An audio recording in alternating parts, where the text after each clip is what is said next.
Olá, sejam bem-vindos a mais um Papo Podcast, seu podcast favorito de geotecnologias. Meu nome é Jonatas e comigo mais uma vez Alex. E Alex, tudo bem? Olá, queridos ouvintes, Jonatas e convidado, aqui é Alex. Eu tô bem sim, cara, e feliz de estar participando de mais um episódio, fazia bastante tempo que a gente não gravava.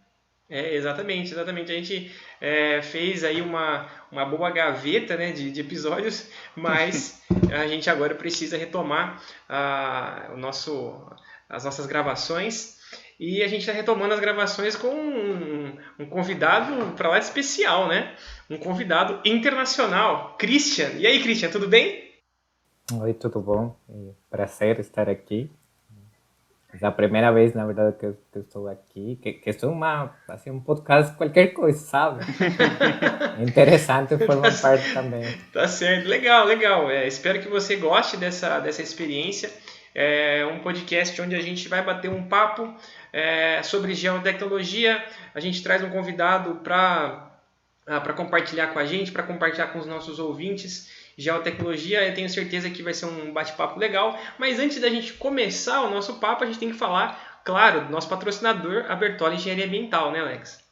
Sim, a Bertolli é uma empresa de engenharia que atua em todo o estado de São Paulo e que usa uma gama de equipamentos de geotecnologia para executar seus serviços e entregar os seus produtos, né? E se vocês forem procurar no site deles, eles fazem desde trabalhos com barragem, irrigação, autorizações florestais, licenciamento ambiental, e compensa muito lá ver no site deles o que eles trabalham para ver se eles fazem o que você precisa. Exatamente. Eles trabalham com drones RTK, equipamentos de geotecnologia, projetos, né, de engenharia, focando, né, em soluções para empresas, agronegócios, na parte ambiental. E se você tiver interesse, dá uma conferida no site deles, é www.bertoliengenharia.com. É Bertolli com um L só, tá, pessoal? E para conhecer o portfólio deles, né, você entra lá no site. Mas o mais legal da Bertolli é que, além do site, onde você pode entrar em contato com eles, eles estão presentes no Instagram. Então, lá no Instagram, que é @bertoliambiental, eles estão divulgando o trabalho deles, o dia a dia, né, de um engenheiro ambiental, de uma empresa de engenharia. Então, também vale a pena conferir lá. Segue lá, se você está ouvindo a gente, dá uma força para eles, @bertoliambiental. Beleza, Alex? Beleza. Perfeito. Então, vamos lá. Christian, vamos dar aqui, né, início ao nosso rito, né, de apresentação. Se apresente aí para o nosso público, né, quem é você, de onde que você veio, qual a tua formação. Tá? Meu nome é Cristian Pilapanta, sou equatoriano e sou formado em engenharia geográfica e ambiental, que seria tipo uma engenharia cartográfica de agrimensura aqui em Brasil. Eu cheguei aqui ao Brasil, principalmente a Curitiba, para fazer meu mestrado e meu doutorado na Federal de Paraná.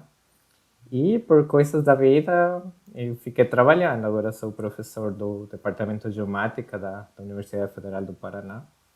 E isso aí, basicamente. Que legal. E, na verdade, essa é a diferença, talvez, do Brasil e de outros países. O nome, né? A nomenclatura do curso. Eu já ouvi esse termo, engenharia geográfica. Acho que em Portugal eles usam isso também. O termo engenharia geográfica, além do termo engenharia cartográfica, que é utilizado aqui no Brasil, né?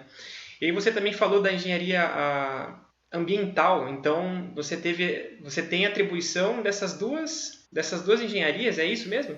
Isso mesmo. Eu fiz as duas. Na verdade, no Equador, tem uma universidade que funciona assim. Você tem a oportunidade de ter duas engenharias juntas. Então, na parte Entendi. assim, na verdade, a história foi que lá no Equador temos poucos cartógrafos, geógrafos, né? É uma disciplina, uma área a menos, na verdade. Então, lá no Equador temos uma universidade só que tem engenharia geográfica. Como ela estava tendo, por exemplo, cada semestre 2, 3 alunos, então eles juntaram com a engenharia ambiental para tentar ter mais alunos, sabe? Então esse foi Entendi. o jeito de porque ela ficou assim. A gente entende isso por conta aqui do Brasil mesmo, né, Alex? A E gente eu está comentar, passando por isso aqui, né? comentar exatamente isso, né? Que o número de candidatos vaga lá para Prudente tá 1, o quê? 0, o quê? Tá Não lembro agora. 07, Tá zero 0, sete é zero menos de sete. um candidato por vaga, né? Daqui a pouco, uma hora ou outra, vai ter que se reinventar, né? E, inclusive, isso aí tá interessante você comentar, Christian, porque a gente conversa com muita gente da ambiental, né? No podcast. A gente gravou, sei lá, uns 7 episódios no mínimo. E todos eles falam que cartografia é indispensável no dia a dia do trabalho que eles fazem, né? Então, essas duas áreas têm bastante correlação. É até interessante saber que lá no Equador vocês já incorporaram isso num mesmo campo de estudo, né?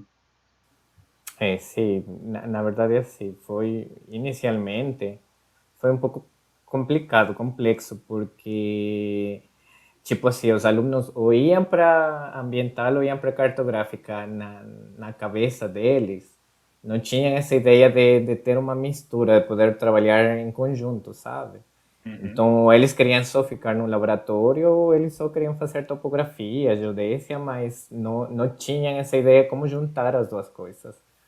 Aí muito aí foi importante a parte, por exemplo, da empresa, dos petróleos, da mineria, que ajudou muito para ver como poder relacionar essas duas áreas hidroelétricas, que lá no Equador a principal fonte para tema de energia são hidroelétricas. Então, aí deu para ver muito como juntar essas duas áreas. E agora, tipo, assim, ainda não tem um monte de alunos, tem uns 20 por ano, mas foi muito melhor que antes, sabe?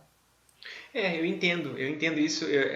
Acredito que não dá para fazer uma comparação justa, mas aqui no Brasil era engenharia cartográfica e engenharia de agrimensura, né? E depois o MEC juntou, né, uniu essas duas engenharias e hoje é uma só, engenharia cartográfica e de agrimensura.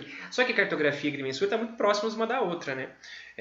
Então, assim, o que muda são algumas disciplinas. Agora, engenharia ambiental e geográfica são duas pontas de uma corda, né? Assim, muito, não é tão distante, mas você consegue perceber um gap aí, né? Então, para juntar, eu acredito que o departamento tem que ter se rebolado ali para falar assim, não, a gente vai encaixar isso para que a cartografia não morra, né? Para que a engenharia geográfica não morra, porque de fato ela é importante, e conseguir unir com a ambiental. E, na verdade, né, o nosso patrocinador trabalha com engenharia ambiental, mas na verdade utiliza muitas ferramentas da engenharia geográfica, da cartografia. Então tem o Hugo Talac, que se estiver ouvindo a gente aqui, um abraço para o Hugo, ele é engenheiro cartógrafo e trabalha na Bertolli. E é basicamente GPS, drones, fotogrametria para a ambiental. Então a gente consegue entender, né, de fato que deve ter sido difícil, mas eu acho que isso é legal para que abre, eu acho que abre o leque, principalmente de trabalhos, quando se fala de engenharia ambiental. Porque ambiental e geotecnologia está muito ligado, né? E E, pode falar, Alex. Pode não, falar. já entra no ponto de, assim, a gente sabe que o Brasil é um país imenso, que a cartografia é muito voltada para a agricultura aqui. E no Equador é um país, em termos latino-americanos, pequeno, grande parte dele está no Cordilheira dos Andes. Como que vocês aproveitam a cartografia lá? Você já disse aqui que vai para mineração, para coisas assim, mas tem algum outro forte lá que a cartografia supre bem? Assim, lá no Equador, a primeira coisa que temos que eu posso falar, né, que o Equador tem três, quatro regiões. Tem a Uhum. parte da região litoral, que basicamente é todo o tema do Oceano Pacífico. Tem a região andina, que é tema de justamente montanhas, tudo. Quito, que é a capital do Equador, fica a 2.500, 2.800 metros. E o tema da Amazônia, né? Que é essa outra parte, e as Galápagos, as Ilhas Galápagos que fica no Pacífico. Então, isso faz que o tema de cartografia sempre seja difícil, sabe? Mas também é uma Uhum. área, tipo, não tem muitas pessoas. Porque eu já falei, tem uma universidade, são poucas. Mas em tema de trabalhos é uma área muito, não sei se é a palavra cotizada, sabe? Tem muito trabalho nesse sentido. Mas também é difícil, falando, por exemplo, de geodésia, falando do tema de sensoramento, são técnicas muito difíceis de aplicar lá por tema dessa variação própria no relevo, sabe? Imagina, de Quito que está a 2.800 metros, para você ir para o litoral, você demora 4 horas. Isso quer dizer que em 4 horas você está baixando 2.800 metros para 0 metros. Então, a variação é extremadamente forte. Eu sempre falo, por exemplo, aqui na universidade, falar isso, por exemplo, em tema de fazer um nivelamento geométrico, é mortal. Então, você em uma linha, você está baixando em uma linha de 5 quilômetros, você tranquilamente está baixando 1.000 metros, sabe? Então, é assim, para as pessoas que gostamos da profissão, é bonito. Por conta do desafio, né? Isso, o tema de desafio, mas isso também eu acho que faz que as pessoas, aquelas pessoas que eu tenho amigos, até eu mesmo, sabe? Agora eu sempre falo, eu sou engenheiro de oficina, tipo de sala, que eu já cansei de fazer campo, porque imagina fazer campo o tempo todo fazendo isso. Mas para essas pessoas, tem tudo, sabe? Para as pessoas que gostam do campo, para as pessoas que gostam de ficar só no laboratório, tem. E você comentou que, né, antes aqui da gravação, que tem uma universidade só que oferece o curso e menos de 1.000, né, geógrafos hoje lá, né, assim, regulares trabalhando lá, né?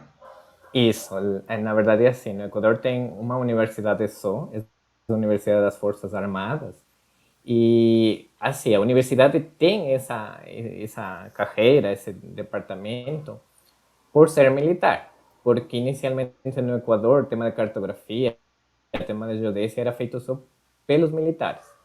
Então, quando eles criaram a universidade, eles iniciaram com 2 departamentos, engenharia civil e engenharia geográfica, cartográfica. Aí começou basicamente a universidade. Então, desde o início da universidade, a universidade tem quase uns 100 anos, sabe?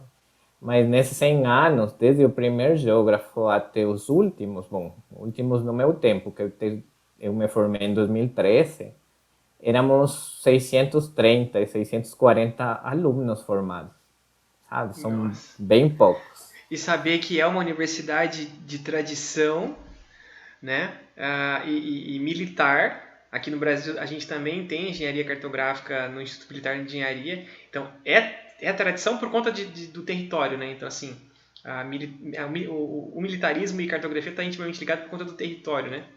Então tem essa característica tradicionalista, né? E ver que só tem 600 e poucos formados, né? É um baque, né? Em 100 anos, né? Em 100 anos. Imagina, aí nós conhecemos todos os professores, sabe? Tipo, meu professor de geodésia foi aluno do professor de geodésia, do aluno do professor de geodésia. Tipo, É que é um ciclo ali, eles vão se reciclando. Aqui, Provavelmente você vai voltar para lá. é, aqui não é essa tão seria a ideia, diferente, né? não. Aqui não tem tão diferente, não. Acho que o professor Chaves, por exemplo, teve aula com um professor que era militar, né? E agora tem um pessoal lá na Unesp que tá virando professor da Unesp também.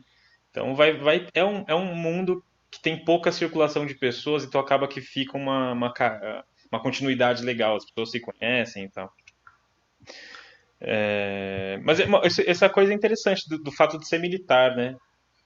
Isso acarreta umas diferenças no Brasil. O Brasil ele tem o IBGE e lá vocês têm o quê? Qual que é o órgão que cuida lá? É o Instituto Geográfico Militar, É sabe? ele mesmo. Assim, no Equador já faz uns 5 anos, estão tentando fazer que o Instituto seja civil. Uhum. Muitas vezes até por parte política, mais que por um interesse próprio desde o tema da pesquisa, isso. Mas ainda continua sendo militar e eu acho que, pelo menos para mim, eu acho que tem que continuar sendo militar, porque nesse tipo de condições que eu falei, fazer um nivelamento em 1.000 metros, coisas assim, Uhum. muitas vezes precisa. Por exemplo, eu tenho uma experiência muito bonita que eu sempre conto aqui na minha universidade. Equador e Peru tiveram um conflito militar, sabe? Então, Sim. E quando você tem que fazer o tema de limites entre países, você tem que ir para a fronteira com os militares especializados em engenharia. Porque no território, por tema do conflito, ainda tem bombas, sabe? Nossa, Então você não pode ir sozinho, porque tranquilamente uma delas pode ter aí um explodir no impacto. seu pé. E Então levar você tem que ir com ele, sabe? Caraca. Então, se o instituto deixa ser militar, ainda assim vamos continuar trabalhando com eles por muitas coisas. Então, eu acho que essa é a melhor decisão por hoje, sabe? Mas Entendi. não é diferente aqui não. Muito nivelamento que está sendo feito no Brasil ainda é feito por militares, né? Eu acho que essa separação do IBGE veio por conta da dimensão mesmo do Brasil. É muito grande, os militares não iam conseguir abarcar tudo, né? E eu acho que se o Equador está se dando bem, né, com desse jeito, não tem por que mudar, né? É toda uma questão de gestão da coisa toda, é complicado. Sim, é. Mas e mexe muito com política e essa nuance é muito difícil, né, da gente definir, né?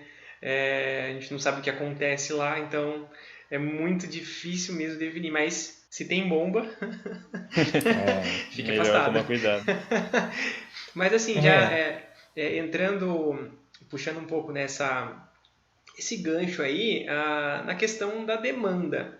Porque assim, a gente está vendo que não só no Brasil, mas o mundo todo, né, está investindo em geotecnologia, está investindo em localização inteligente, está investindo em posicionamento, né, enfim, nessas tecnologias geográficas.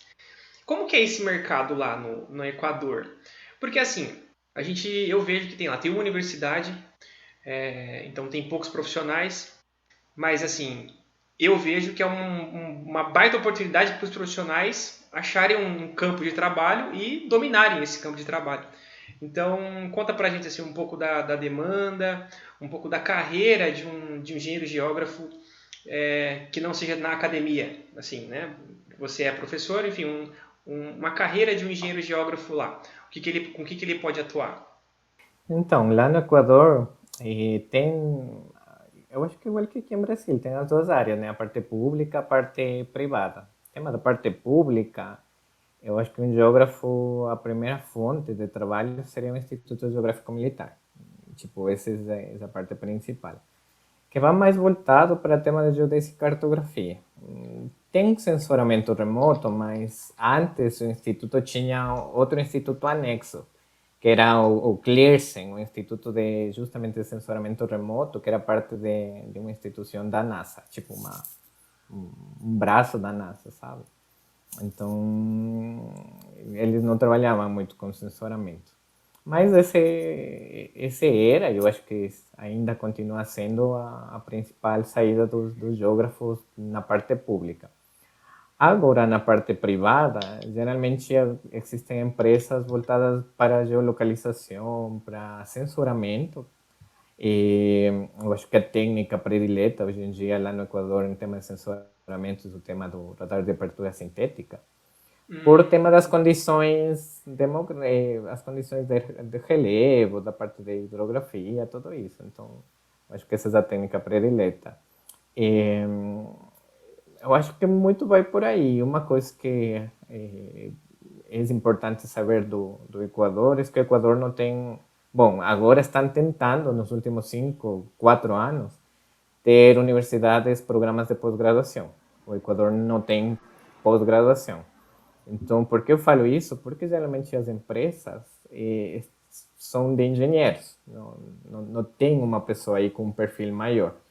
Então, tema, tipo, falar um pouco mais, por exemplo, o tema de sistemas inerciais, sistema de posicionamento, é muito complicado lá no Equador, porque não existe essa formação. Então, é mais voltado para a parte prática, assim, topografia, GPS, sensoramento, coisas assim, mas bem simples.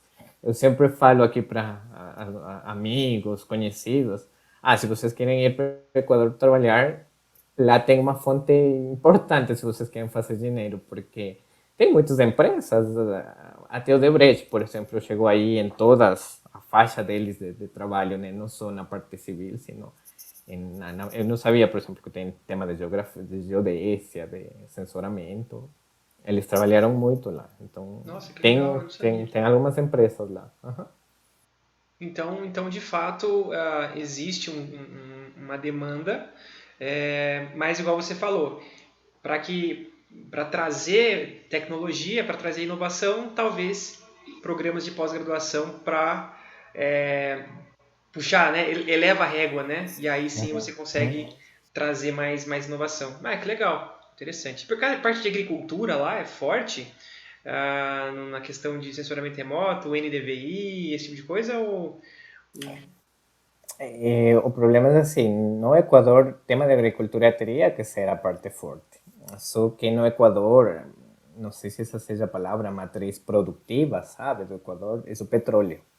Então, Entendi, tema de agricultura ficou muito a menos os últimos anos. Então, entendi.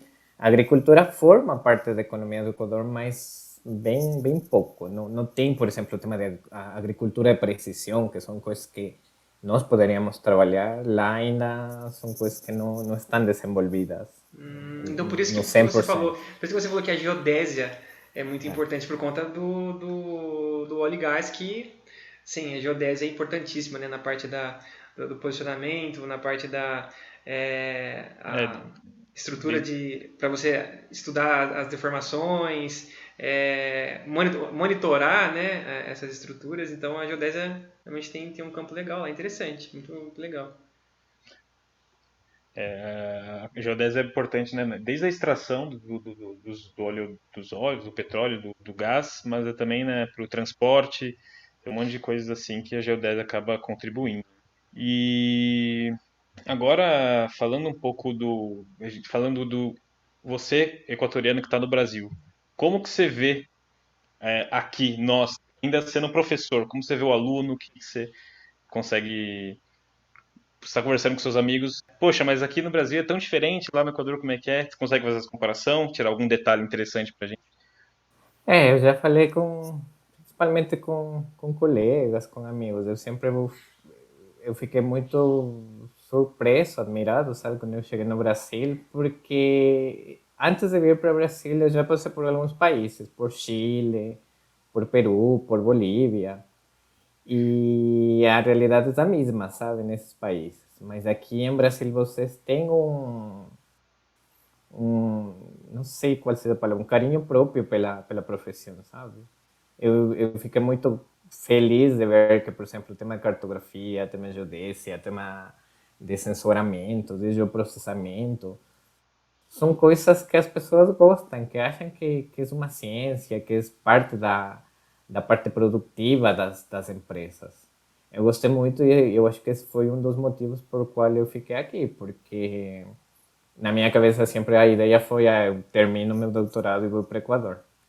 Aí quando teve aquela oportunidade de fazer o concurso aqui, eu falei, eu vou ficar, porque eu sei que aqui em Brasil, ainda eu sei que é difícil, que tem poucas vagas, tudo, mas ainda assim no Equador, no Brasil valoram o trabalho dos cartógrafos, da parte que está envolvida nesta área, sabe? Então, eu gostei. Agora, tema de. Eu não conheço muitas universidades. Eu já vi aqui a Federal, logicamente, a Unesp, a USP. Tenho colegas que estão em Roraima, em Cuiabá, em Mato Grosso, né? Que fazem sensoramento, que fazem geoprocessamento tipo, dá para ver que a área está bem desenvolvida em todo o Brasil, que é importante a área. Eu acho que isso, para mim, pelo menos vindo de fora, para mim é muito importante isso, sabe? Porque o Brasil tem muita potencialidade, tem um território muito amplo que precisa do cartógrafo. Porque o Equador é bem pequeno, ainda assim precisa do cartógrafo, mas o Brasil é 30, 40 vezes maior, então precisa muito mais. Ah, legal, muito bom ouvir isso, porque eu concordo, eu acho que a maioria dos cartógrafos que se formam continuam trabalhando na área, realmente gostam da profissão, realmente gostam da nomenclatura, sabe? E defendem, assim, sabe, o tema, defendem a profissão. Isso é muito verdade. Isso eu concordo mesmo, é muito legal ver que realmente profissionais de outros países veem, né, a gente dessa forma. E realmente, Christian, o Brasil ele é enorme, um país enorme, que a gente não tem dimensão disso e que a cartografia ela é necessária no Brasil todo, né? E até por isso a gente fica um pouco chocado por conta da baixa procura, né, pelo curso de engenharia cartográfica, porque é difícil a gente medir essa balança. De um lado, a geotecnologia ela cresce exponencialmente. Então você tem internet das coisas, big data, localização inteligente, satélites sendo lançados a todo momento, ou é da SpaceX, ou é da Arábia Saudita, ou sei lá, de qualquer outro lugar, eles estão lançando satélites. E por outro, a gente vê uma baixa procura num curso que o foco é a geotecnologia, né? Então, é bom uma pessoa de fora vir e dar um chacoalhão na gente, né? Falar assim, olha, tem espaço, né? Tem muita demanda. É bom que alguém faça isso, porque alguém vai ter que tomar esse mercado, né? Sim, por exemplo, uma coisa que eu também posso falar desde a experiência que eu tive com alguns colegas. Eu tenho colegas que falam, é bem difícil no mercado de trabalho aqui no Brasil, porque de algum jeito a profissão tem pessoas, né? Tem competência. Às vezes, nem os mesmos cartógrafos, sabe? De outras áreas fazem trabalhos que seria próprio dos cartógrafos, dos geógrafos, né? Mas eu sempre falo para eles, vocês têm esse pensamento porque às vezes vocês não têm aquele risco de sair.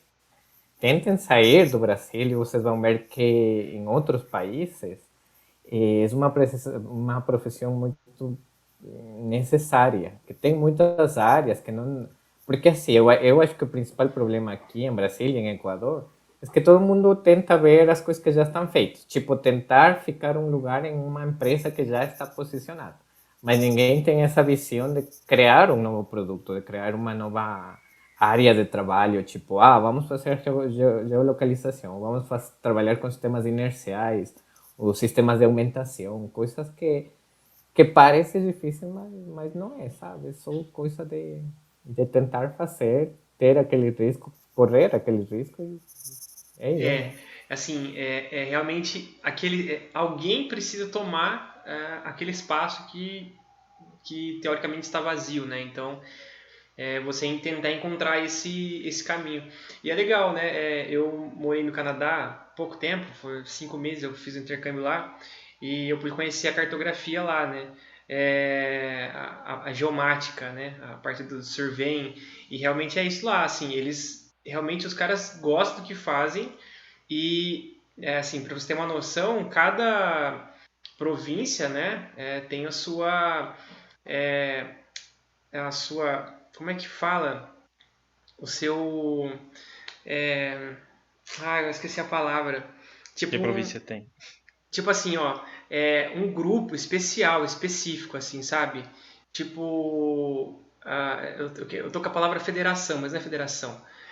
Tipo assim, ó, uma junção dos cartógrafos daquele lugar. Tipo assim, sabe? Dos Tipo se fosse surveyors daquele lugar. um CREA, só que só Sim, só que daquela assim, província. isso, daquele lugar, daquela província. E para você atuar, você precisa ter um cadastro Daquela província. naquele grupo, sabe? Então, assim, se você não é cartógrafo, você não pode fazer, entendeu? Então, além disso, tem a proteção da profissão, né? Então, é legal também ver isso também, que outros países também têm essa mesma consideração pela profissão a ponto de proteger ela, né? E falar assim, não, ninguém vai fazer, a pessoa tem que estar devidamente cadastrada para atuar com aquilo lá, né? E você comentou também de gerar novos produtos, né? A gente conversou com um rapaz lá do Nordeste que ele estava querendo muito fazer uma empresa de geomarketing, sabe? E ele acabou tendo uns infortúnios lá, mas ele virou professor de geomarketing, né? E esse é um tipo de ele pensou fora da caixa. Ele viu a cartografia como um meio de gerar um serviço para o comércio, tanto do local, mas pode ser também se expandido para grandes empresas que já praticam geomarketing faz um bom tempo, né? Só que meio que fica escondido lá no workflow delas mesmo. Isso é um ponto importante pro pessoal tentar ver se daqui que dá para fazer. Esse próprio podcast, na verdade, né? A gente é da geotecnologia, a gente pensou, vamos conversar sobre geotecnologia. Dá para tentar Exatamente. ajudar alguma coisa. É isso mesmo. Christian, e essa sua paixão por geodésia veio por conta do lugar onde você morava, por conta você já via esse futuro, né, de trabalhar com petróleo e tal? Conta pra gente aí como é que foi esse passo a passo até você chegar aí nesse doutorado e hoje professor de uma universidade federal. Assim, eu sempre falo que eu já nasci sendo geógrafo, sabe? Porque na minha família, meu pai trabalhou no Instituto Geográfico Militar desde os 17 anos de idade. Ele Olha era aí. motorista, na verdade. Aí, depois ele ficou aí, né? Ele se aposentou 45 anos após. E como parte disso, toda a minha família tem aquele tipo, trabalhou aí, né? Minha mãe foi secretária, minha irmã hoje em dia é a contadora do instituto. Então, eu, por exemplo, desde pequeno, né? Quando eu nasci, meu pai já trabalhava. Então, quando, por exemplo, eu tinha férias, e às vezes eu ia com meu pai para o instituto. Eu levava minha bike, ficar aí para o instituto. Mas antes de fazer a bike, eu gostava de ver aqueles aparelhos, sabe? Um teodolito, nesse tempo teodolito, porque não tinha estação total, coisas assim. E eu gostava de estar aí. Então, eu acho que desde aí eu comecei a gostar muito daquela profissão, de ver aqueles equipamentos que para mim, meu Deus, eram os astronautas, sabe? Tipo, não sei que coisa seja, mas era tão grandona que para mim era alguma coisa especial. Aí eu acho que foi por isso. E, quando terminei o colégio, eu queria ser militar. Eu fui para a escola militar, na verdade. Eu tive um problema no joelho. Eu tive que sair da escola. E aí ficou na minha dúvida. Eu fico esperando a melhorar do joelho ou eu vou para a universidade. Então aí eu decidi, essa é a profissão que eu gostava. Eu queria ser militar, essa era a minha primeira opção, mas já que não deu certo, vou ser engenheiro geógrafo, né?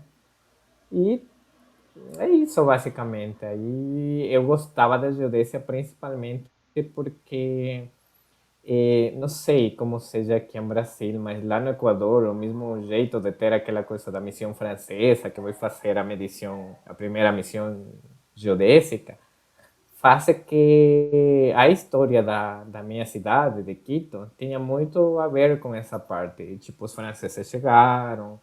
E, por exemplo, alguma vez que eu conversava com o professor Dreves, que era o secretário da associação, ele falava, vocês como equatorianos teriam que adorar a geodésia, porque, por exemplo, aqui apareceu a anomalia de Bouguer, quando Bouguer estava aqui na comissão, ele viu que tinha que fazer uma anomalia. Então, tem essas coisas, sabe? No Equador a geodésia é uma parte vital da história, da cultura própria Foi no da Equador cidade. que foi feita as medições lá para ver se a Terra era, Sim, como é que era? Oblata ou elipsoidal? Como é que era?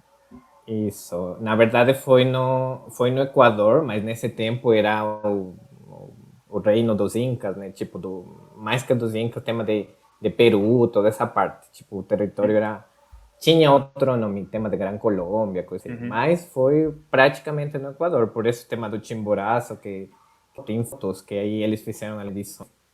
Todos aí, né? Tanto que não lembro se foi 2016 que França, o Instituto de Pesquisa França, o IRD, foi para o Equador para uma comemoração, não sei quantos anos, e aí eles fizeram a terceira missão francesa e foram para o Chimborazo para medir a altitude e ver que desde o geocentro a maior montanha do mundo, antes que o Everest, desde o geocentro, né? Então, Hum, sempre tem essa parceria com França por isso. A linha do Equador, né, cara? Né? tem A a ver? famosa linha do Equador, cara. Puxa vida. Mas que legal, cara. Uma baita história, é uma baita história. No Brasil a gente se orgulha da história da medição do Einstein ter sido feita aqui, tá ligado? Né, para saber se é relatividade e tal, mas é história, né? A gente conta na universidade, a gente fica feliz de saber essas coisas, é interessante. Não lembrava desse episódio, não, da França e tal. Mas, Mas sabe que para nós, tipo, para os equatorianos também é uma coisa, assim, forma parte da história, mas não tem aquele orgulho, sabe? E foi justamente uma vez que o professor Dreves foi para o Equador por um tema de projeto, que, meu Deus, ele tinha mais orgulho que os equatorianos, sabe? E ele falava, é que nessa montanha fizeram isso, é que nessa montanha fizeram aquela coisa, que aqui aquele cara fez tal, assim, tipo, ele sabia mais história que nós. E aí ele falou, vocês teriam que ter esse sentir como equatoriano. E, eu acho que eles têm, eu acho que por isso eles têm esse jeito, esse amor por trabalhar, né? Porque tem esse gosto, essa história, saber como eles iniciaram tudo isso. uhum. E o professor Dreves é um cara importante lá nos Sirgas, né? Ele já foi o principal, não foi o? Ele foi o primeiro presidente e até agora, bom, é o presidente honorário, né? Mas ele foi basicamente uma das pessoas, eu acho que foram 49, 39 pessoas que colocaram sua assinatura numa folha para iniciar os Sirgas. Então, Ah, desde 98, né? Que teve os 90 Sirgas. e, 95, se 96? não... 95? Ele Isso, foi um dos primeiros que estava lá, o sim, primeiro ele presidente. Meu foi Deus, cara, uma que das louco. pessoas. Você teve aula com ele? Eu tive alguns cursos com ele, Ô, louco. e trabalhei também como alguns projetos que no Equador ele foi parte, né? Meu Caraca. Deus. Bom, conta pra gente como que é o curso, né, de engenharia geográfica aí. Ah, aí não, né? Lá do Equador, né? É, basicamente, eu acho igual que aqui, né? São quantos anos? São 5 anos também? São 5 anos e tem um ano a mais para fazer o TCC. Lá é um pouco diferente o tema TCC. Vocês aqui têm. Bom, não tem tempo, né? Mas geralmente vocês fazem em 6 meses. Tentam fazer um pouco rápido, né? Até para você liberar daquela coisa. Lá no Equador, como vocês não têm. Bom, como nós não temos pós-doutorado, e a parte principal para você conseguir um trabalho vai ser seu TCC. Tipo, o TCC é a carta principal para você ter um trabalho.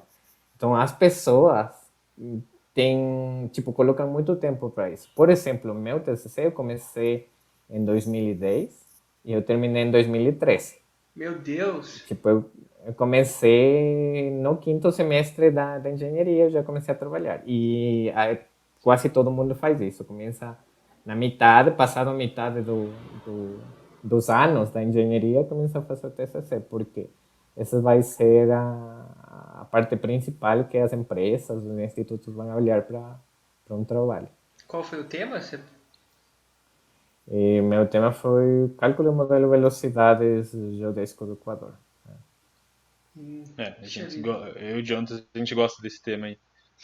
Puxa A gente vida. tentou trabalhar. Puxa vida. Mas parece que era um tema de pesquisa, né? Você sabia que você queria levar para fazer o TCC, né? Sim, na verdade foi assim. Eu comecei a trabalhar nessa parte por meu orientador. E muito tem a ver o meu orientador porque eu agora estou aqui na Federal, porque ele fez o mestrado e doutorado aqui na Federal.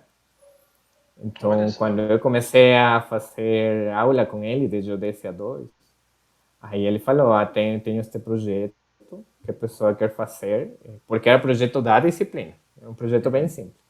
Aí eu comecei a trabalhar com ele, aí depois falei, professor, será que você poderia me aconselhar alguma coisa para trabalhar no TCC? Aí ele falou, aí você quer ir para fazer pesquisa ou quer só terminar assim bem rápido para uma empresa? Eu falei, eu gostaria também de fazer um mestrado, um doutorado. Eu falei, então vamos trabalhar por aqui. E Você começou. aí, eu sempre vou agradecer ele, porque, por exemplo, isso começou em 2010, e em 2010 a primeira coisa que ele fez foi levar para Sirgas. Então eu viajei para Sirgas de Chile, que foi em 2011, se eu não esqueço as coisas. Aí eu ainda era aluno e já tive que apresentar lá. Claro que foi um pôster, tudo, mas tremendo, né, sabe? Mas foi por isso que eu iniciei nessa parte, principalmente por ele. Puxa vida. Quando que vocês se encontraram, você e o Alex? Foi numa reunião de Sirgas também? Foi no Sirgas faz 2 anos. do Rio de Janeiro, 2019. É, o ano passado ninguém lembra. Fui online, né? Eu não vi, acabei não vendo. É verdade, ano passado não. A gente até pensou Não, em fazer alguma coisa, mas não fizemos no podcast aqui. Nossa bad. É, falando agora, a gente falou um pouco do IBGE e tal, mas e os Sirgas, cara? A gente entra na universidade, em 2011, eu e o Jonathan só ouvia falar de Sirgas. Você estava lá desde 2010, né? Eu só participei desse evento em 2019. Você cresceu junto lá, né? Como é que é o grupo? sim. Como é que mudou? O que cresceu? O que melhorou? Essa foi a primeira vez, né? Em 2011 até o último 2019. Eu só não fui um ano para México. Daí fui todos os anos. Uhum, Porque eu gostei, sabe? Não é a mesma coisa, tipo, ver aí em um. Eu não quero desmerecer, mas não é a mesma coisa, tipo, na tua cidade, que ver umas pessoas, principalmente aqueles alemães, aquele que, tipo, você lê um livro uhum. de geodésia, né, do professor Sieber, do professor Wolfgang, e você vê aí em Sirgas, então, meu Deus, para mim, eu fiquei apaixonado aquela vez, então eu falei, eu tenho que ir todos os anos. Aí eu comecei a ir e essa é a palavra quando você falou. Eu basicamente cresci com Sirgas, né? Até agora que eu estou tentando terminar o doutorado. E aí comecei do mesmo jeito, tentar fazer parte dos grupos de trabalho. Aí o Equador tinha um projeto porque quando eu terminei a engenharia, eu comecei a trabalhar no Instituto Geográfico, né? Aí o Instituto tinha um projeto de cálculo de vapor de água através do sistema GNSS e Siergas gostou desse projeto. E se juntaram a Argentina, eu não lembro bem, eu acho que era Costa Rica e Equador, para trabalhar em um projeto conjunto. Então aí começamos a trabalhar nessa parte de modelamento, da parte atmosférica, vapor de água, estudo da parte do fenômeno do Ninho, do Oceano Pacífico, coisas assim. E foi isso, basicamente. Aí, agora, para mim, Sirgas é uma parte integral. Eu não sou parte de nenhuma dos grupos de trabalho próprios que tem aí, mas tento sempre estar relacionado com essa parte de modelagem, assim, principalmente com a professora Virginia, que foi a presidenta do Sirgas até 2019, né? Uhum. Que ela trabalha muito nessa área. Então, basicamente é isso. Né, eu achei legal naquele evento porque o pessoal é muito unido, tá ligado? Você via que a Virgínia, ela conhecia muita gente lá, então acho que era gente que já participava, que estava sempre, por mais que não fosse dos grupos, eles estavam ali no entorno, sempre acompanhando os eventos e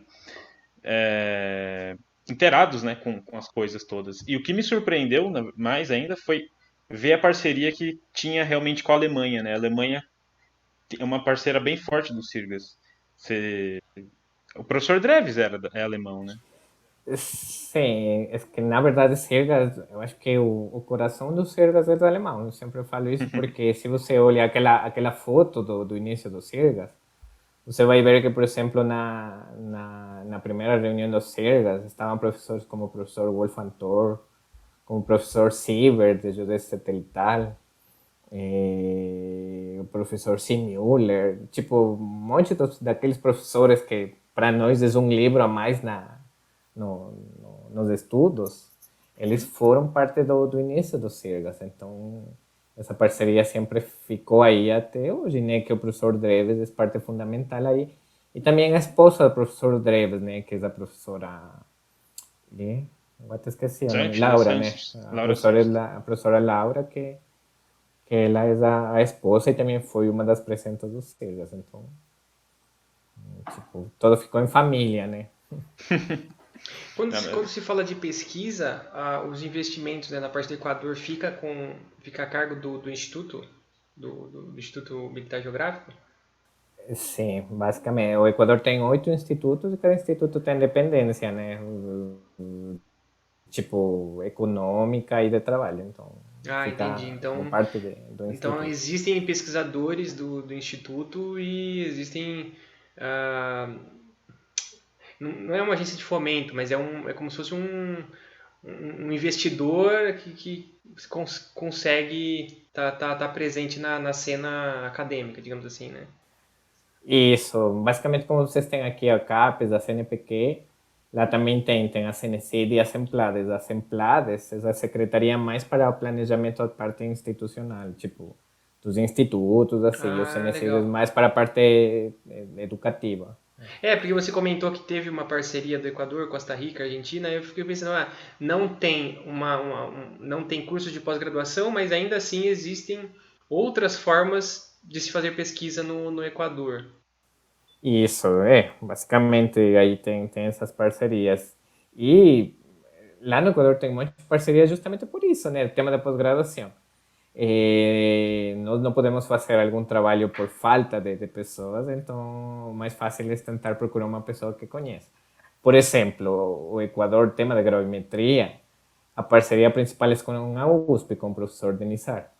O professor Denizar é parte integral, tipo, mais que o professor Denizar, a USP é parte integral dos projetos, porque não tem essa pessoa com conhecimento nessa área. Mas Bom, é meio estranho, né? Porque vocês têm que ir para outro país para conseguir o título, né? De doutor, por exemplo. É isso? isso. Uhum. Ah, isso Basicamente, é... no Equador sabem, você quer fazer, uma pessoa que tenha doutorado no Equador morou fora, Meu basicamente, Deus. tipo, não. Aí o problema principal que agora tem no Equador é que os 60, 70% de pessoas que vão fazer um doutorado já não voltam, ficam Uhum. fora.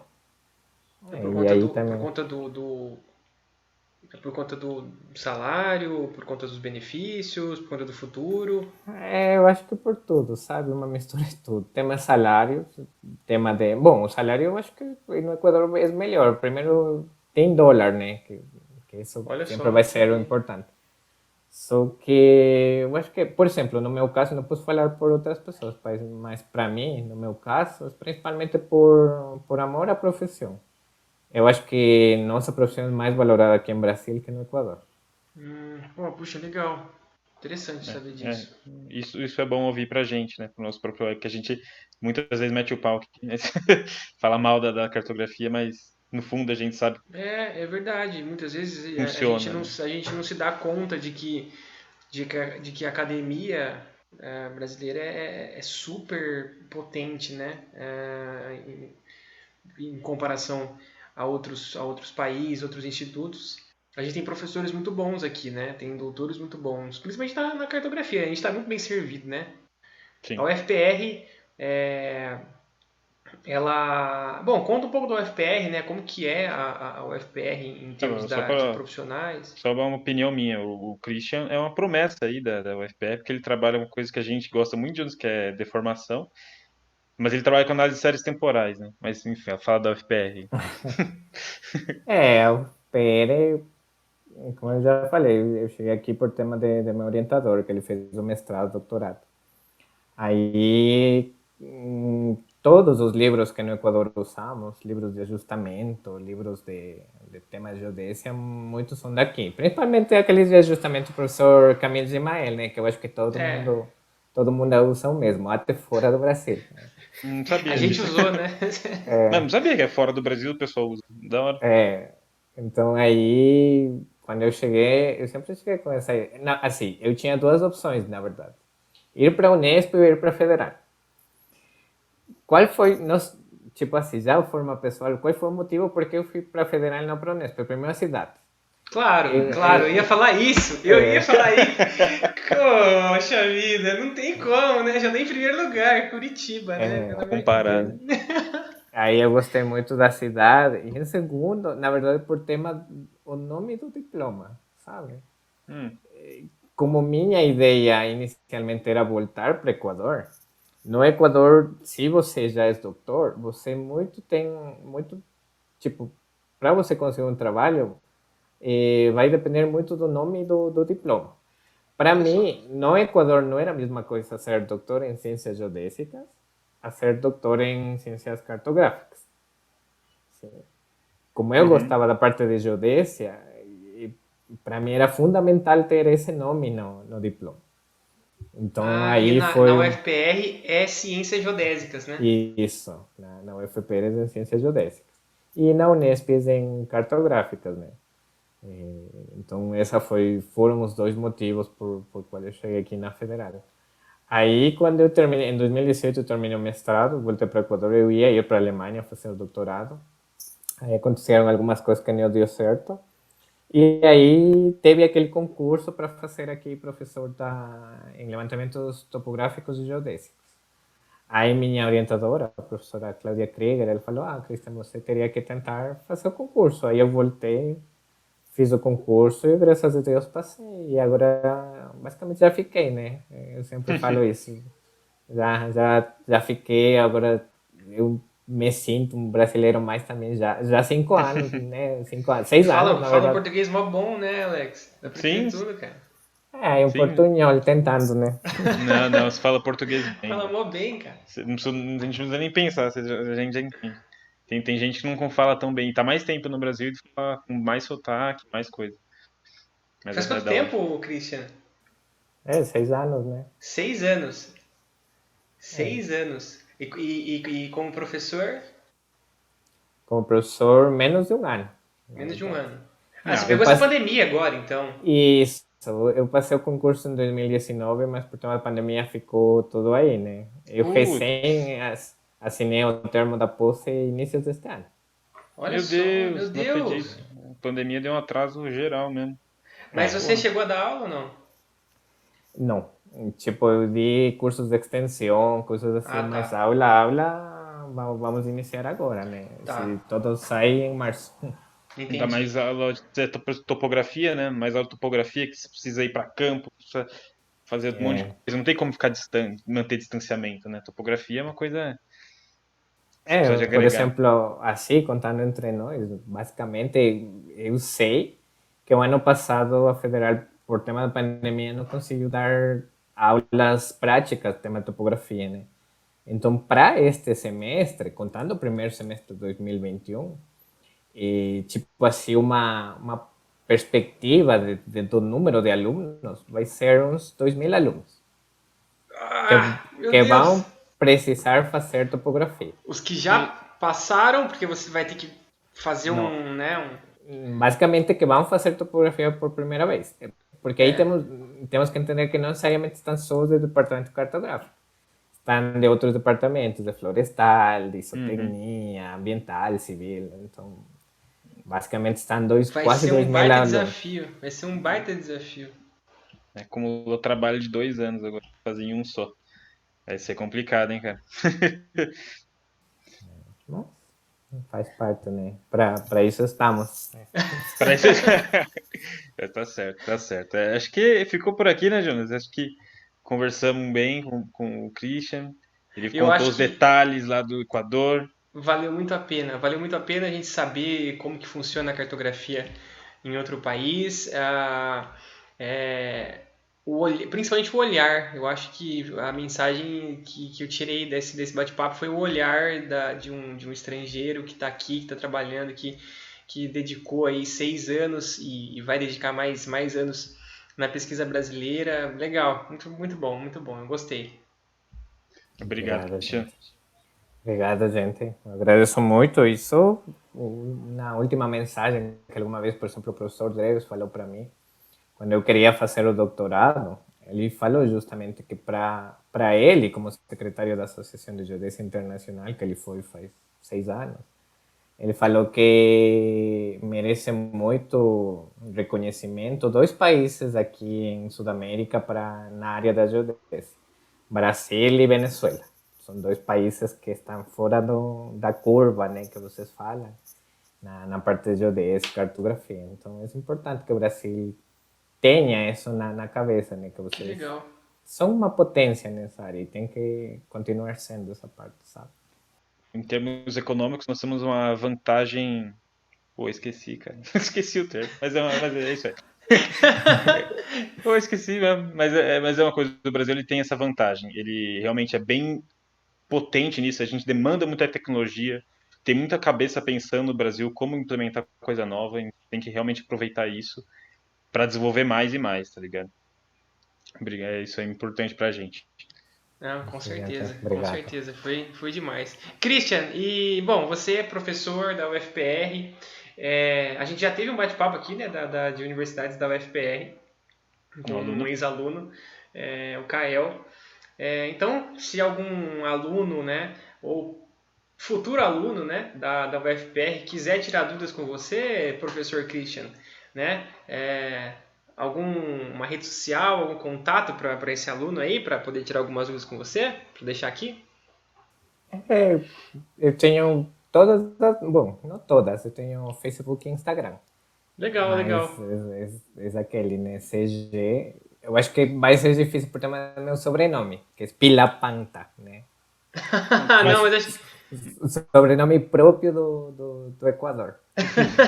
é equatoriano, é sobrenome 100% equatoriano. Mas é fácil. Se escreve como fala, né? Então não tem problema.